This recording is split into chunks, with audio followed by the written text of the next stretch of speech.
KPLC's Kaitlin Rust is at the scene with more. Kaitlin, are there any new details? We do know Lake Charles police responded to a shooting around 4:30 right over here in front of this duplex on Kirkman. And I'm here at the Harlequin with the new mayor of Lake Charles, Nick Hunter. We're out here with the Beauregard Parish Sheriff's Office. They're performing a patrol right now. We're on Green Drive, where, as you can see, the water's coming up just about 4 feet. It actually looks pretty bad out here, but it's a lot better than what residents were dealing with last night. The Beauregard Parish Sheriff's Office has shut down their checkpoint for friends and families of the workers.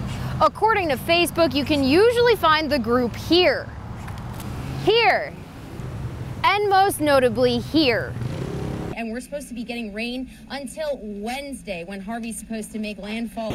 The river hasn't crested quite yet. The last time I checked, there's a marker over here that says 19 feet. Right now, the buses run Monday through Friday, 5:45 a.m. to 5:45 p.m. Heavy rains this morning have been causing problems all day for residents here in Sweet Gum Mobile Home Park. And I'm joined here by Josh DeVille. And Josh, how long have you lived here? I've lived here about a year and a half. Of course, and have you ever seen anything like this before? Here in the Maplewood area of Sulphur, drainage and flooding is usually a problem, but residents say this morning that wasn't even a concern. Take a look at this. This is what the bridge is like right now. Do a nice slide for you to show you just how slippery it is. He was sentenced to 99 years of hard labor in Angola without parole or probation. So why was he released on parole last year? Sir, did you do it? Did you shoot the little boy? Were you here in Lake Charles on Sunday?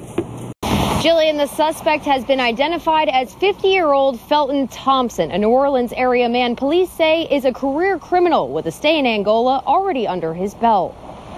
We've got a dead 10-year-old and a 17-year-old who may never walk again. Why does law enforcement have to deal with this? Why do the citizens have to deal with this? We have a tragic event that this family will never recover from. Lake Charles Police Chief Don Dixon says it was Felton Thompson who entered the home of 10-year-old Jalen Citizen on North Shattuck Street and killed him Sunday night. His 17-year-old brother was also shot, but is alive at a Lafayette hospital. Dixon says he was identified through evidence sent off to the Southwest Louisiana Crime Lab. Thompson was found and arrested by LCPD in New Orleans around 1 this morning. We do not play around. We will ID you, and we will hunt you down to the ends of the earth. Let me make that clear. I got to tell people to go home, to go to sleep. They refuse to do it. You don't come into this city and shoot and kill a 10-year-old and wound a 17-year-old and run back to New Orleans and think you're going to get away with it. Not on my watch. Hell no. Thompson was sent to Angola for armed robbery and other charges. He served 24 years of a 99-year sentencing before he was paroled last year. District Attorney John DeRosier says he's upset with the state letting criminals like Thompson out under the guise of the Justice Reinvestment Program. You start releasing violent criminals back into the community, this is what you get. This is what you get. Dead children. We need to be much more specific about the individuals we release from custody that are in the penitentiary system. Thompson is charged with first-degree murder, aggravated kidnapping, and armed robbery. Investigators are still unsure as to why he was in Lake Charles and why he targeted this home. Anyone with any information is asked to call police. At your service, live in Lake Charles, Kaitlin Rust, KPLC 7 News. Random acts of kindness are hard to come by, but one Hardee's employee was served an extra helping of kindness when she thought all was lost. Felicia Morgan is a foreign exchange student from Jamaica, working 2 jobs to support herself, and although she works hard, she never loses that smile. She's always happy. She's really silly, hyper all the time. She's always in a good mood. She depends on a bike for transportation, parking it out back by the dumpster. But one day after her shift, she noticed it was gone. I was really sad and I was depressed because I bought it the Monday and it got stolen Tuesday. I was really down. Seeing Morgan's usual smile gone frustrated her shift supervisor, Lacey Lewis. So Lewis took to Facebook before calling the police. Then something special happened. It was a couple minutes after she said to me, "Don't worry, you'll get a brand new bike." Enter Corporal Dale Trahan, a friend of Lacey's and a man who makes it his mission to brighten everyone's day. I got up, got dressed, and came over here. I finally convinced her to take a ride with me to Walmart and go get her another bicycle.